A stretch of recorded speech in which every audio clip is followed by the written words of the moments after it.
As Bobby Joe said, we have been reading together as a congregation through the first 5 books of the Old Testament: Genesis, Exodus, Leviticus, Numbers, and Deuteronomy. So as you've been following around, this last week was Leviticus. And so it may have been a little bit of a challenge. And as Dr. Drew Johnson says, Leviticus has a PR problem. And so as we think about Leviticus today, I'd like to help us rethink about the book of Leviticus, what it has to do with this. And so as we begin our thoughts on the book of Leviticus, I want to introduce you to the hyrax, or the rock badger. This is the hyrax, or the rock badger. We say, oh, yeah, it's so cute, right? And so, and I learned about the rock badger this week. There's a man named Mark Scarlatti. He's got a book called The Journey Through Leviticus: Holiness, Sacrifice, and the Rock Badger. And what he talks about in the book is how the rock badger is a symbol of kind of how quirky the book of Leviticus is. I mean, it's just a strange book in many different ways. It has all sorts of different things that it, as you read the book of Leviticus, I mean, who's not confused with it? I mean, if you're not familiar with the book of Leviticus, if you've never read the book of Leviticus, maybe you're new to the thing, you read through the book of Leviticus and there's all these different rules about sacrifices and how to sacrifice animals. And then there's the kind of clothes you can wear, what clothes you can't wear, how to cook food, what food you can eat, what food you can't eat.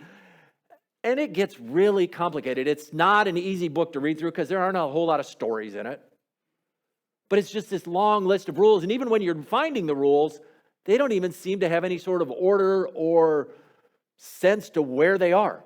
You'll be reading about even the one today. We're reading along, and 1 minute it's talking about idols, and then it's talking about what food you can't eat, and then it's talking about your fields.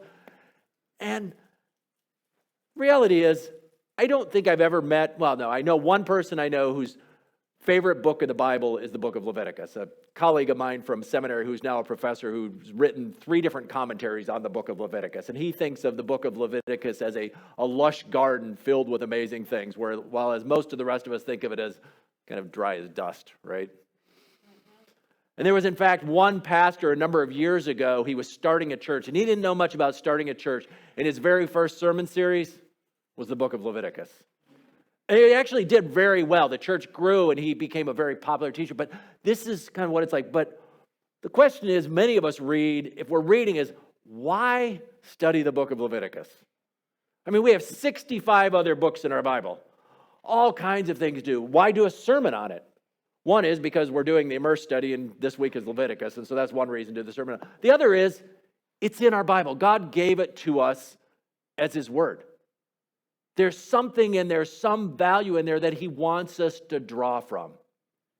And so what I want to do today is kind of demystify, kind of help us understand a little bit more about the book of Leviticus. And we could spend a whole series on it. We're not going to, but why it's there and what it might say to us. So first of all, we have to think about where it fits in the larger story of the Bible, because that's important as we're reading. So a quick summary story of the Bible: God creates a good world. People choose to disobey, choose to follow their own way. God develops a redemption plan that involves a family, which will grow into a nation, the family of Abraham. This family ends up enslaved in Egypt. God rescues them out of Egypt and brings them then to Mount Sinai. In Mount Sinai, He makes another covenant, just as He made with Abraham, another set of promises to them about what He will do for them, and He calls them to be a certain kind of people. And at Sinai, He also gives them instructions. So in the book of Exodus, the second half of the book of Exodus, the first half tells this escape from Egypt. The second half is this time at Sinai. And most of the time at Sinai is given to instructions about, most of the time in the book of Exodus is about building a tabernacle. A tabernacle was simply a tent for God to live in the midst of His people. So you can imagine this group of Israelites, they're out in the desert, they've got this tent, and at the center of the tent is this place called the Holy of Holies, and that is understood to be God's dwelling place on earth. God who is the Holy One, God who is the pure One, God who is the mighty One. And so the question in the back of the mind of the people is, we are not a clean people. We're impure people. We fail. We sin, just as Bobby Joe was talking about. We all miss the mark. So how can a holy and pure God live in the midst of these impure people? That's where the book of Leviticus comes in.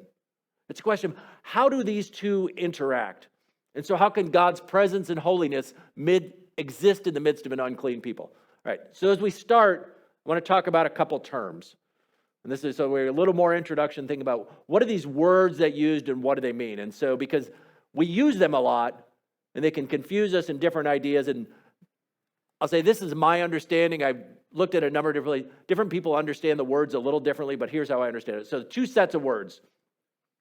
First set of words is holy and profane. Second set of words is pure and impure. So holy and profane, keep those. These are two different categories. So these are separate. So the first is holy and profane. Second is pure and impure. I had a handout for you. I was going to put some of these notes on, but our copy machine broke. So couldn't print off those things for you. So if next week I can print some of those off so you're trying to scribble some of these things up. So if we think the first one, holy. Holy is not used the same as the word pure. We shouldn't equate those two. We don't equate holy and pure, nor do we equate profane and impure. So what does holy mean? Holy simply means set apart. It's given a special status. And when we think about holiness, holiness is something conferred or given to something. It's pronounced about something is made holy because someone makes it holy or declares it holy, with one exception: God. God's holiness is not dependent on anyone declaring him to be holy. God's holiness is completely independent. So we have that category of holy. And then there's the word profane. If you hear the word profane, what do you think of? What's that? Serious. Oftentimes it has this sense of like it's bad, it's profane, but profane simply means it's common use. I mean, so there's the holy, which we said is set apart, and so profane is everything else. So everything that exists, all people they're either holy or profane. Holy means they've been set apart for a special purpose. Profane means they're just common. So for example, and profane doesn't necessarily mean there's something wrong with it. For example, in the book of Leviticus, it talks about the days of the week. We have 7 days in a week. There's the 6 days of the week, and then the seventh day, the Sabbath. The Sabbath day is holy. The other days are profane. Is there anything wrong with the other days? No. They're just common days. They're ordinary days. But the seventh day is holy. It's set apart. So we kind of keep that in mind of what those are. And so as we go through the book of Leviticus, we have holy and profane. But one of the things we notice in Leviticus is you didn't want the profane. Oftentimes they were trying to be separation. So the book of Leviticus deals a lot with separation and proper division. Second set of categories was pure and impure. Again, something is either pure or impure. We saw with the dishes, right? It's clean or it's not clean. I mean, there's no in between. There's not a sort of pure or sort of impure. There's pure or impure. So these can kind of overlap between these two. And so when we think about it, and again, kind of categories. So something can be holy and pure, holy and impure, profane and pure, profane and impure. And so there's these categories we're starting to put in our mind. But just keep in mind, holy is set apart, profane is common, pure and impure. Now, digging through a few more weeds. Purity and impurity. So impurity or uncleanness, so some Bibles will use clean, unclean. There's two different kinds of unclean in the Bible, or two different types of impure. And the best terms, they're not the greatest, are ritual and moral. So the book of Leviticus deals with all sorts of ritual impurity. And it's things that just are part of everyday life. So for example, when a woman gives birth, she becomes ritually impure. Is there any sin involved with that? No. That's part of what God designed people to do, is women give birth and so they become ritually impure. And then there are steps to become impure or become pure. So it's a normal part of life. So it wasn't unusual during the course of an Israelite's daily life to go back and forth between those categories. Someday they'd be pure, some days impure, because of things they encountered and just perfectly natural things. On the other hand, moral impurity is a sin. So one of the examples in the book of Leviticus in chapter 21, a man marries his brother's wife. He becomes impure by doing that.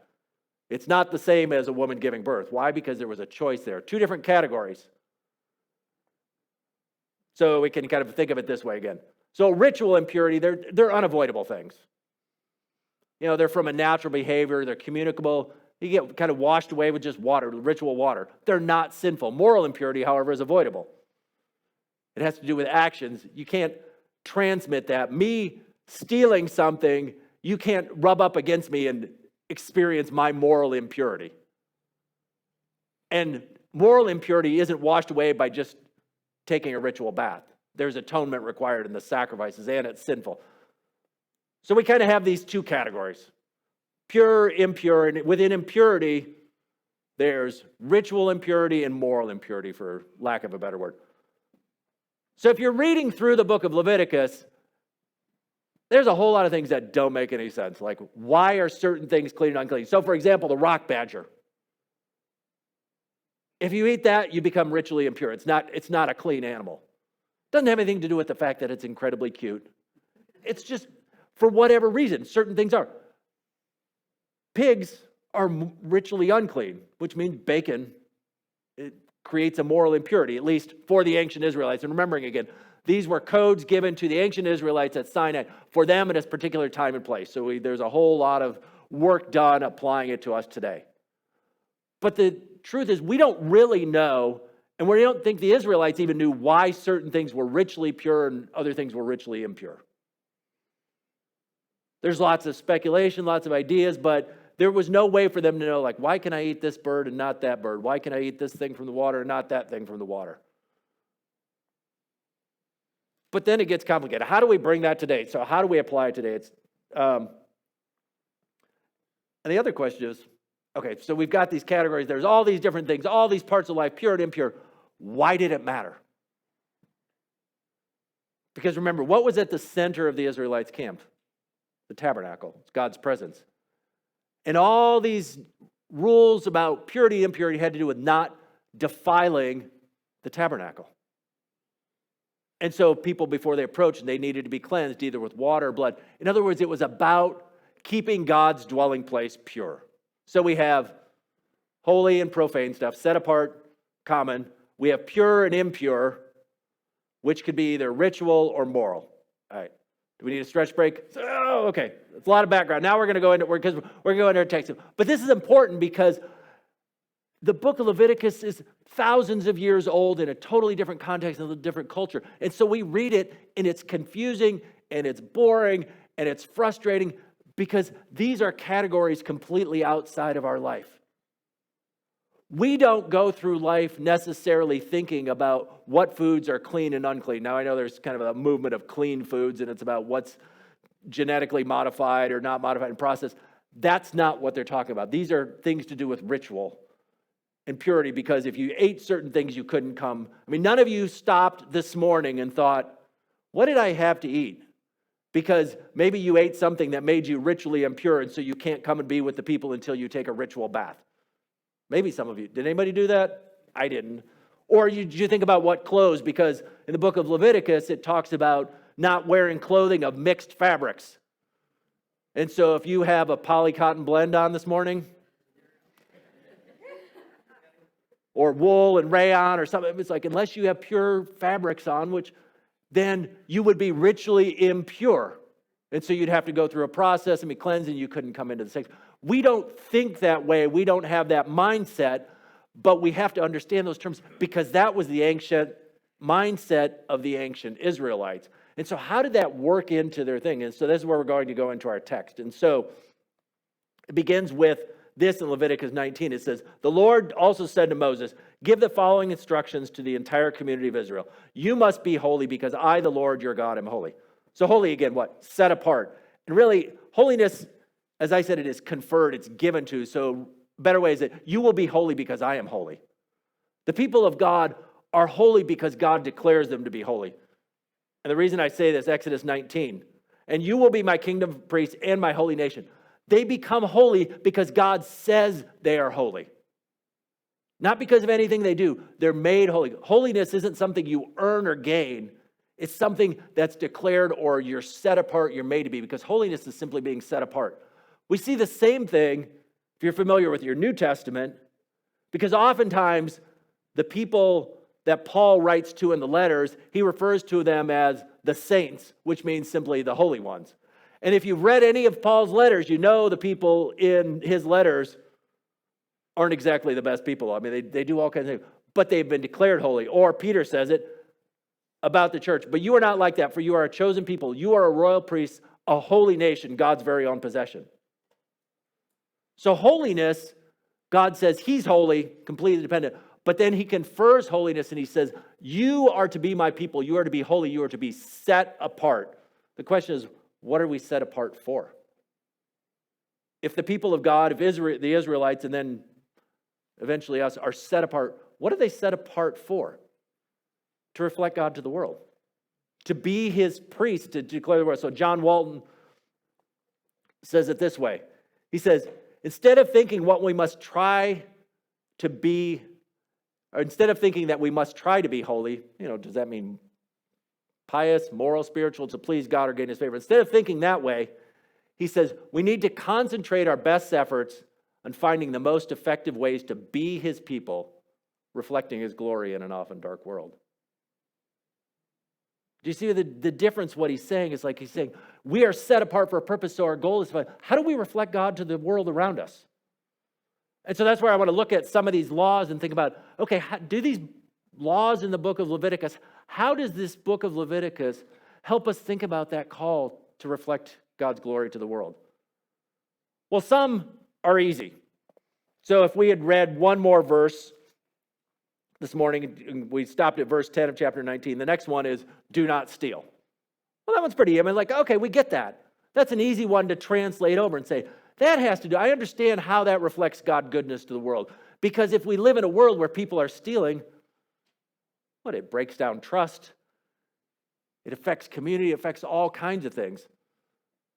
But what about verse 19, the one I referenced just a minute ago, where it talks about not wearing clothing of two different kinds of material? How does that affect the world at the time? So how do these commands help God's people act as a holy people? Especially, for example, the ritual commands. Some of the moral commands about the way we treat other people, those make sense, but how do the ritual commands have to do with, or what do they have to do with holy or living as a holy people? So, for example, one I mentioned earlier, the pig has evenly split hooves but does not chew the cud, so it is unclean. You're thinking, how's that going to help me follow God? Or this one, but you must never eat animals from the sea or from rivers that do not have both fins and scales. They are detestable to you. He says this applies to both little creatures that live in shallow waters and to all creatures that live in the deep. Or this one, if anyone, either a man or woman, has a sore on the head or chin, the priest must examine it. If he finds it more than skin deep and has fine yellow hair in it, the priest must pronounce the person ceremonially unclean. It is a scabby sore of the head or chin. So, how does it help you be a holy people set apart to declare God's praises, to you got a sore on your chin and you got to go see the priest and say, what do you think? Imagine if every time you got a cut, you had to come and see the pastor and say, I got this cut here. Can you take a look at it? And I was like, oh, no. I don't want to look and see if it's yellow and has a little hair in it. No way. What in the world do those have to do with God bringing this people out of slavery and saying, you are to be my special possession. You are to declare to the world my goodness and greatness. See that little sore on my chin? How do those fit together?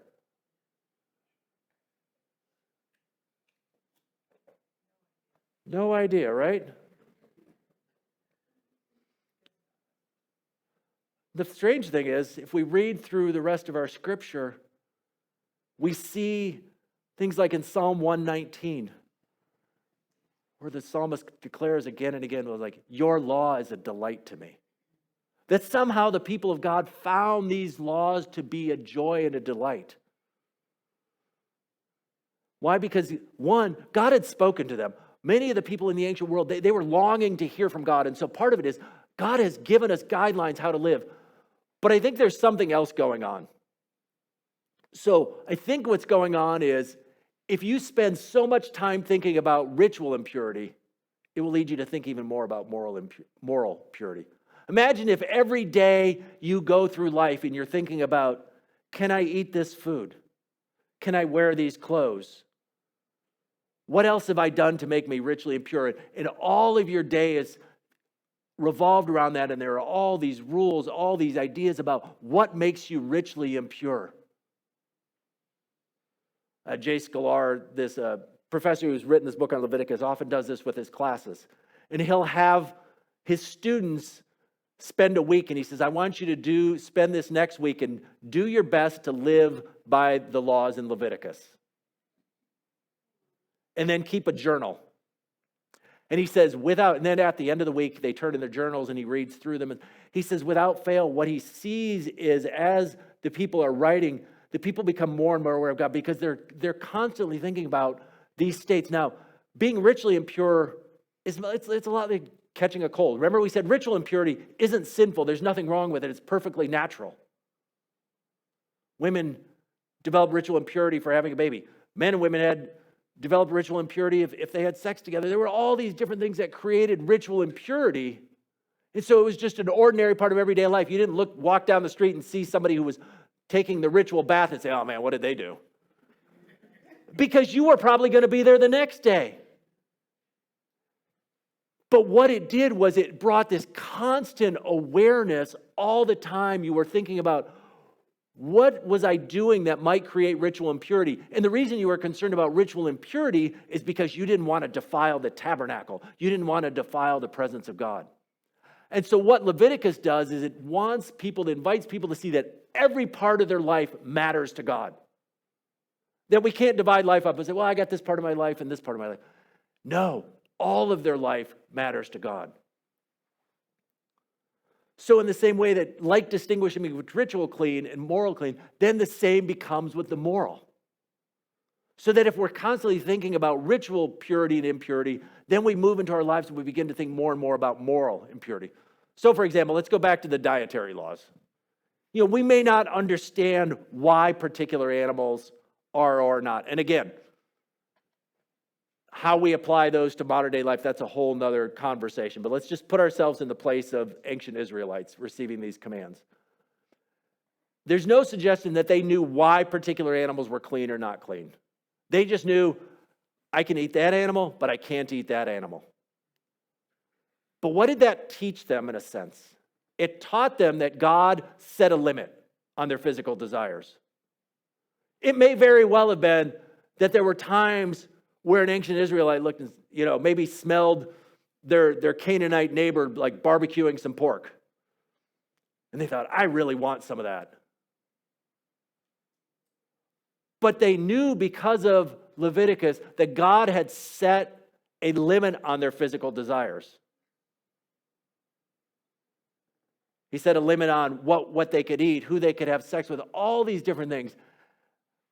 And how does that translate over? Because if in today's world, and probably back then too, if you read Leviticus 18 and this long list of all the people they weren't supposed to have sex with, you think, what kind of society was this?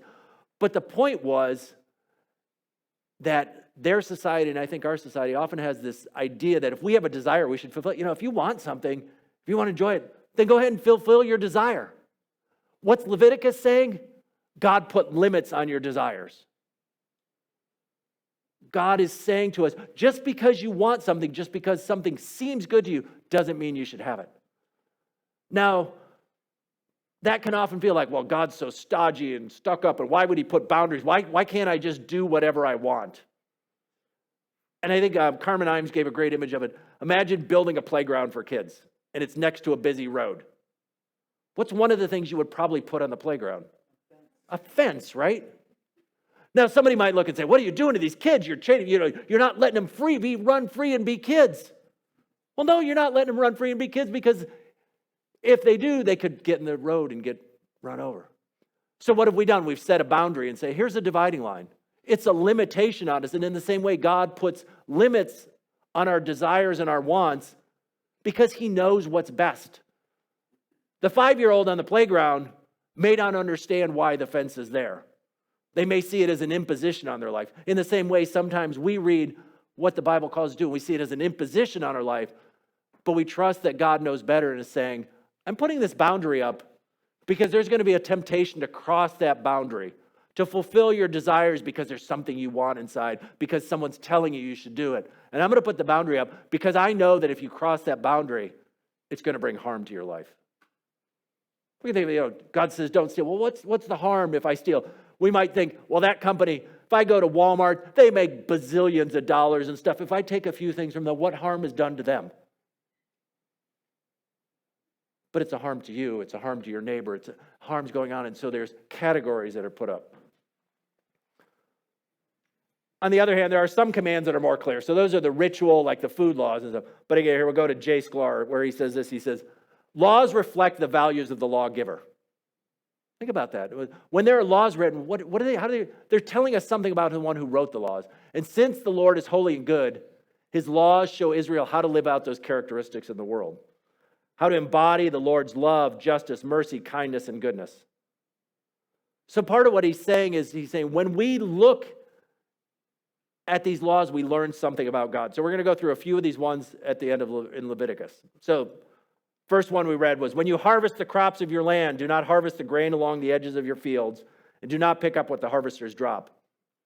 It is the same with your grape crop. Do not strip every last bunch of grapes from the vines, and do not pick up the grapes that fall to the ground. So the idea was, if you had a field, you left parts of the field unharvested. It says, leave them for the poor and the foreigners living among you. I am the Lord your God. He's reminding us, I am the Lord your God. I'm the one who brought you out of slavery. I'm the one who's done this, and I'm calling you to do these things. But why is it important? So you have a field and you leave part of it, and the idea was you left a part of the field so that those who didn't have fields, could come and they could pick or they could glean from that so they had food to eat. So one of the things you're doing by this is what? Caring for the poor. And there are lots of laws like this in the Bible too. But one thing to think about is people are going to know if you're doing this one, right? I mean, somebody looks at your field, they're like, hey, that guy's not good. He harvested the whole field. But there's something else going on. If you leave a part of your field unharvested and are giving it away to somebody, what does that mean? That part of the field can't be used to feed your own family, right?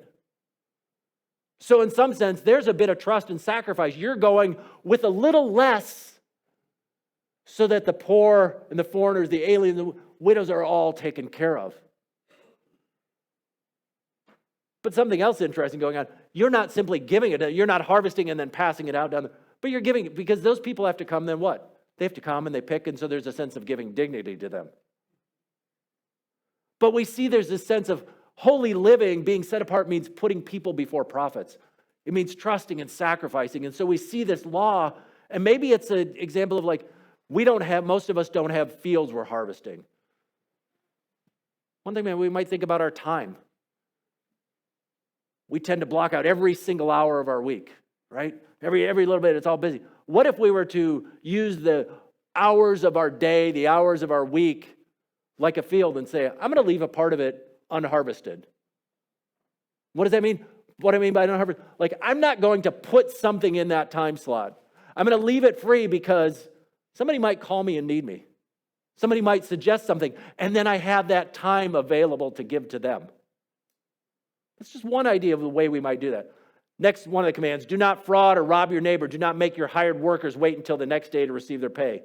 Do not insult the deaf or cause the blind to stumble. You must fear the Lord your God. I am the Lord. When I think, God, what kind of horrible people were these? And so they, cause the blind to stumble was like, put a stumbling block. It's like, oh, there's the blind guy. Did they really have to be told that? But the point is what? It's about abuse by the powerful of those who can't defend themselves. Some people have power and they use it. They hold back the wages. They curse the deaf and they trip the blind. In other words, people are at the mercy of others. The deaf and the blind were at the mercy, and so you could do these things to them. And God's saying, don't do that. That's not how a holy people live. We don't take advantage of people because of their situation. We don't take advantage of people because of their difficulties. We don't take advantage of those who can't defend themselves. Next one is, do not twist justice in legal matters by favoring the poor or being partial to the rich and powerful. Always judge people fairly. Do not spread slanderous gossip among your people. Do not stand idly by when your neighbor's life is threatened. I am the Lord. Again, constant reminder, I am God. I brought you out of Egypt. So part of what's going on here, the law in the ancient world was dealt with by neighbors and relationships. And part of what God is getting at here is don't let your personal animosity or refuse distort the proceedings. Because it's tempting, like, if you're brought as a witness, say someone accuses your neighbor, Josiah down here, of stealing something. And then you've been having this disagreement with Josiah. There's been some bad blood between you. Maybe he crossed, he walked through your field one day, whatever it was. And Josiah has been accused by another neighbor of doing something wrong. And so you're brought as a witness, and you say, man, I don't like Josiah. So yeah, Josiah's a terrible guy. You can't believe he stole one of my cows. What's going on? We're allowing our personal feelings to interfere with justice. And so he's saying we can't do that. We can't let our personal animosity, our feuds, distort the reality of justice. We can't take those things and bring them in. Next one, do not nurse hatred in your heart for any of your relatives. Confront people directly so you'll not be held guilty for sin. Do not seek revenge or bear a grudge against a fellow Israelite, but love your neighbor as yourself. I am the Lord. Love your neighbor as yourself. Might sound familiar. Because Jesus, when asked what is the greatest commandment, says, love the Lord your God with all your heart, soul, strength, and mind. And the second is like it, love your neighbor as yourself. And here it's in this context of forgiving others, about showing people and treating them the way you want to be treated. So, all these rules of Leviticus, some are easier than others to be sure. Some are harder. So what do we do with it all? Maybe we do a series someday. Maybe not. But as you're reading through it, if you ever read through it, think like, okay, what is this teaching me about who God is?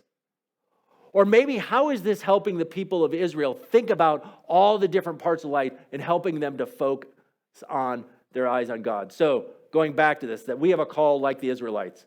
1 Peter 2:9. But you are not like that, for you are a chosen people, you are a holy priest, a holy nation, God's very own possession. As a result, you can show others the goodness of God, for he called you out of darkness into his wonderful light. And so he's getting the point at like, we're the same way. That holiness doesn't mean isolation or rejection of others. It means set apart for a purpose. To show God's love, his mercy, and his justice. Not in some parts of life, but in all of life, that we're to be distinct. So Christopher Wright, an Old Testament scholar, says this. He says, if Christians were as serious about moral distinctiveness as Israel was about ritual cleanness, then our salt and light might have greater power in the world. What he's saying is they were so serious when they're thinking about the clothes they wear, the foods they eat, every part of life, and they're thinking about, am I ritually pure or impure? And you think, wow, they were just obsessive. Why did they do that? He's saying, now imagine if we were that serious about being morally pure.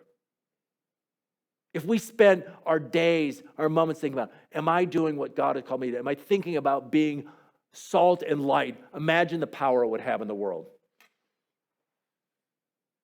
So if we spend our days thinking, how do I speak to other people?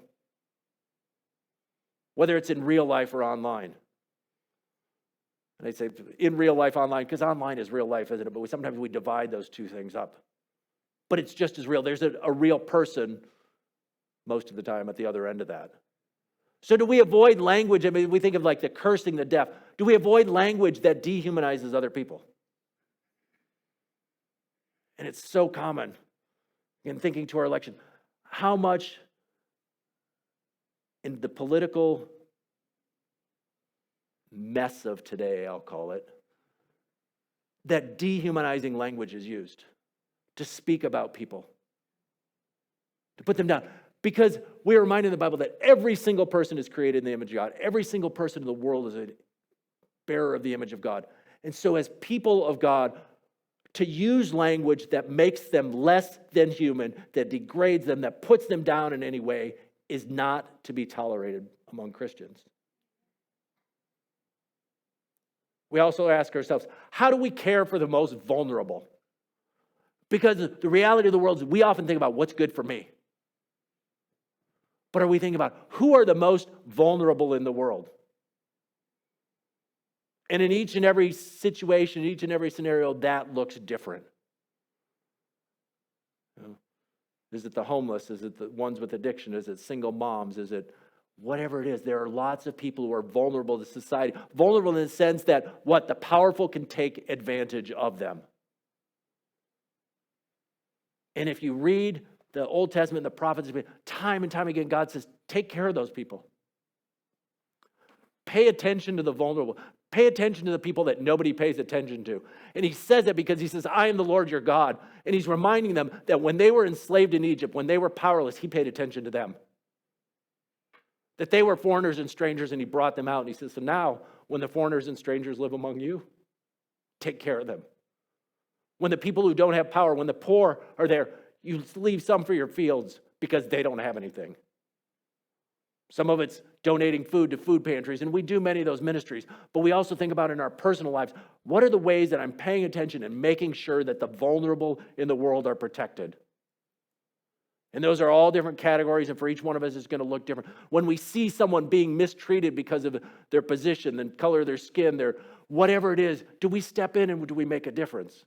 Or do we say, that's not my problem? We're called to love one another. And that's a big word, isn't it? To love one another, to truly love, even across the differences that we have. We show ourselves as salt and light by where we put our trust. And a demonstration of hope. And I'm going to come back to the election. That no matter what happens at the end of this election, God is still in control. God is still on the throne.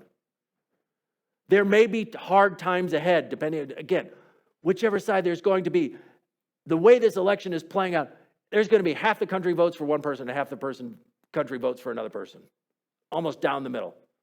Which means at the end of this election, there are going to be half the country, half of your neighbors who are disappointed. Maybe they're in fear, maybe they're anxious and you're excited, or the other way around. You're worried and you're anxious and you're upset.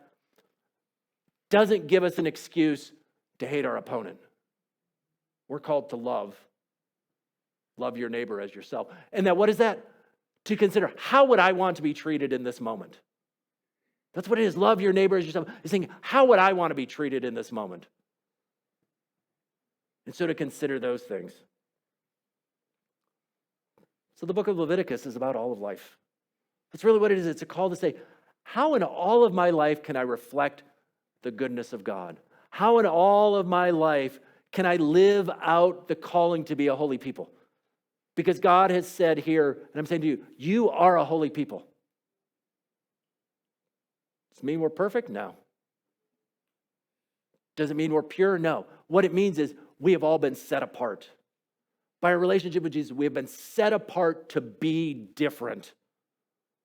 Now, we can only be different by the power of the Spirit. And so we invite God's Spirit to help us change. And we're not doing it to earn favor with God. Being a little more morally pure doesn't earn us brownie points from God. It doesn't earn a little extra gold star. But instead, it's living out this calling to do it. And so in a few minutes, we're going to celebrate at the communion table. And as Bobby Joe said earlier, it's like one of the things we remind ourselves of at the communion table is we all fall short. You know, we sin. We don't do those things. We don't love our neighbor as ourselves. We don't love the Lord with our whole heart, soul, and strength and mind. We fail to love justice or to do justice, to love mercy, and walk humbly with our God. We fall into all of those things, and so we become morally impure. But the book of Hebrews, another very confusing book of the Bible, granted, which draws a lot on the book of Leviticus, which is probably why it's so confusing. But it talks about the blood of Jesus as a sacrifice. And what it talks about is his blood cleansing us from that sin. And so when we come to the communion table, we come and we remind ourselves, we're impure people. But God has provided a way to be cleaned. God has provided a way for us to be forgiven. And so we're going to come as a people and be reminded of God and his work through Jesus to make us pure so that we can live our lives as a holy people. So may we be his people. May we declare the praises of him who called us out of darkness and into his wonderful light. Amen.